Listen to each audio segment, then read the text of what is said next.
मेरी शादी को अभी महज 6 दिन ही गुजरे थे तो मेरी सास मेरे सबसे छोटे देवर फैसल को मेरे कमरे में ले आए। 16 साल का फैसल कुछ शर्माया हुआ सा मेरी सास के साथ खड़ा था। मेरी सास मुस्कुराते हुए बोली, जब से तुम्हारी अली से मंगनी हुई है तब से ये पीछे पड़ा हुआ है कि मेरी भाभी से दोस्ती करवा दो।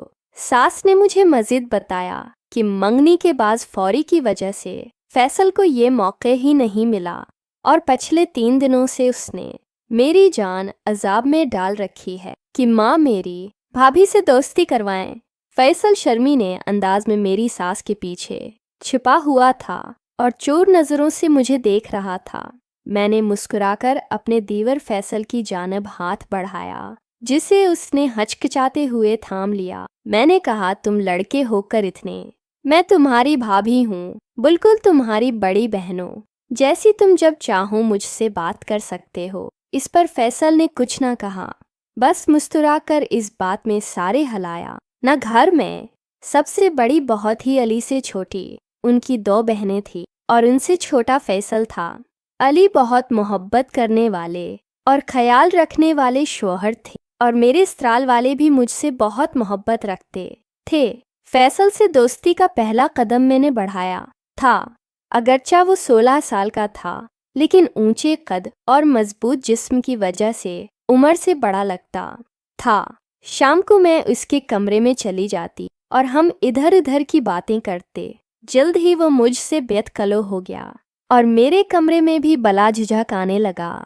एक रोज जब मैं फैसल के कमरे में गई तो वो टीप पर कुछ देख रहा था।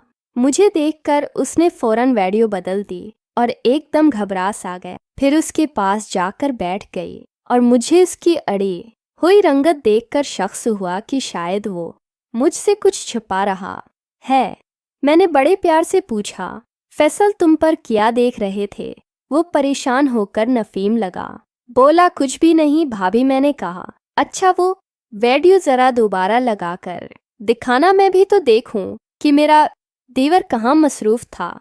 फिर जैसे ही उसने वीडियो दोबारा लगाई इसे देखकर तो मैंने अपनी आंखें ही बंद कर ली और मेरी रूह कवाब का रह गई। ये देखकर मुझे शदीद गुस्सा आया। मैंने फैसल की तरफ देखा और कहा कि फैसल ये तुम क्या देख रहे थे? मैं बताऊं आज हमारे भाई को।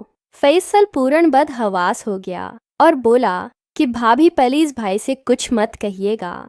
फिर मैंने उसे घूरते हुए कहा, फैसल तुम ये बताओ कि तुझे ये सब देखकर नींद कैसी आती है? इतनी खौफनाक चीजें देखते हो तुम। वे ड्रोनी मूवी देख रहा था जिसे देखकर मैं खुद डर गई थी। फैसल ने फौरन माजरत की और क्या वो दोबारा ऐसा कभी नहीं करेगा? शुरू में मेरा ससुराल मेरी तवक्कात के ऐन मुताबिक लगा।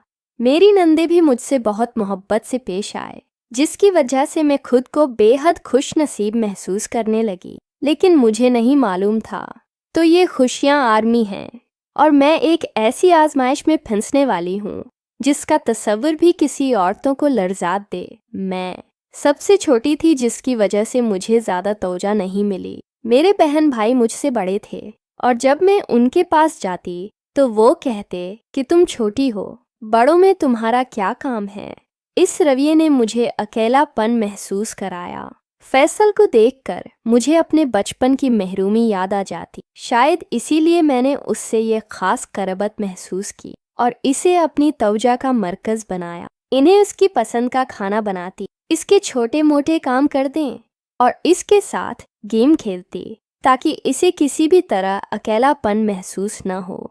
एक दिन जब मैं अपने शौहर अली के आने के लिए तैयार हो रही थी, फैसल मेरे कमरे में आया और मेरे मकीब में से पनक्लप स्टेक उठाकर मुझे देते हुए कहा कि भाभी ये लगाएं, ये रंग बहुत अच्छा लगता है। मैंने मुस्कुराते हुए इसकी बात मानी, लेकिन अचानक इसने मेरे चेहरे को अपने हाथों में लेकर कहा, अब आप बहुत प्यारी लग रही हैं, और बेसाख्ता मेरे गले लग गया। इस लम्हे में घबरा गई और फौरन खुद को इससे पीछे कर लिया।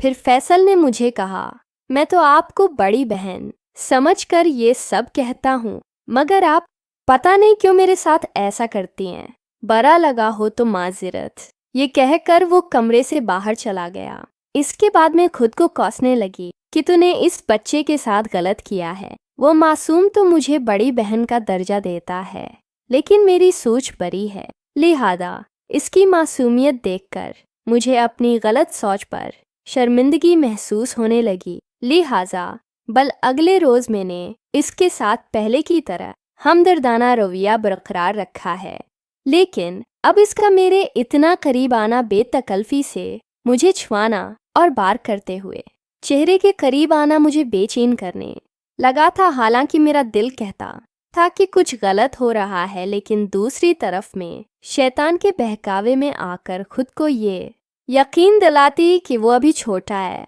और मुझे बड़ी बहन समझकर मोहब्बत करता है। इस सब के दौरान मैं अपने ख्यालात और जज्बात की किश्मकिश में मुब्तला हो गई थी। ज़ाहिरी तौर पर मैं दबली पतली से लड़की थी और फैसल मेरे साथ खड़ा होने पर कदम मुझसे चंद अंश ही बड़ा लगता था।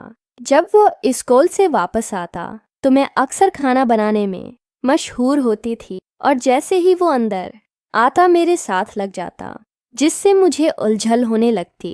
गर्मी में रोटी बनाते हुए तो सीने से शराब बोर चौले के सामने खड़ी होती है से पीछे से हटने को कहती कि फैसल मुझसे ज़रा दूर रहा, अभी देख नहीं रहे तो कि मैं रोटियां बना रही हूँ। मेरी ये बात सुनकर वो पीछे हट जाता और कहता कि आप हर वक्त इतना काम क्यों करती हैं, कभी तो खुद को आराम का मौका दें।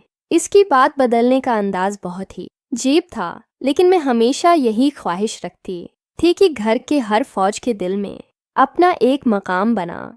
इसलिए मैं उसकी ऐसी बातों पर गुस्सा करने की बजाय मुस्कुराकर कहती, जब तुम्हारी बेगम आएगी तो फिर मैं छुट्टी कर लूँगी और वो सब काम करेंगे। मेरी ये बात सुनकर वे जवाब देता, मुझे तो बिल्कुल आप जैसी बीवी चाहिए, क्योंकि आप मुझे बहुत अच्छी लगती हैं। ये कहते हुए वो मुझे बड़ी तवज्जो से देखता हुआ आहिस्ता आहिस्ता मेरी तरफ बढ़ने लगा। पहली बार उसकी नज़रों में मुझे कुछ अजीब सा महसूस हुआ और मेरे अंदर सेंस नहीं सी तोड़ने लगी। मैंने फौरन अपना दोपटा ठीक किया, क्योंकि उसकी नज़रें अब मुझे बेचैन करने लगी थी। वे मेरे चेहरे पर आए पसीने को अपनी हथेली से साफ करने लग गया और मैं घबराकर पीछे हट गई और शेल्फ के साथ लग गई। फिर वो बोला, भाभी मेरा दिल चाहता है, क्या आप एक दिन भी काम न करें? आप रानी बनकर रहें, क्योंकि आप मुझे बहुत पसंद है। इसकी ये बात सुनकर मेरी धड़कन तेज होगी। ऐसी तारीफ तो कभी मेरे शौहर अली ने भी नहीं की थी। फिर अचानक इसके चेहरे के तासरात बदल गए और मुझे कहने लगा, भाभी आप मेरी बहन हो